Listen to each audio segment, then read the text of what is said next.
బాబూ వినరా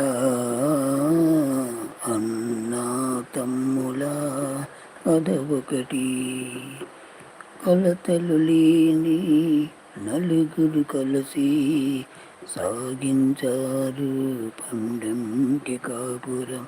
బాబూ వినరా అన్నా తమ్ముల పదవొకటి,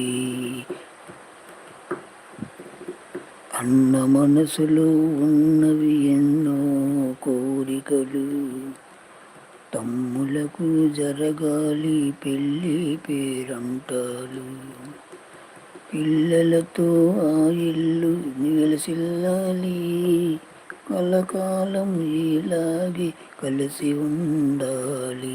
బాబూ వినరా అన్నా తమ్ముల పదవొకటి, చల్లని తల్లి ఆ ఇల్లాలు ఇంటికి వెలుగై వచ్చేను, పిల్లలకు పెద్దలకు తల్లి వంటిది, ఆ ఇల్లు ఆమెతో స్వర్గ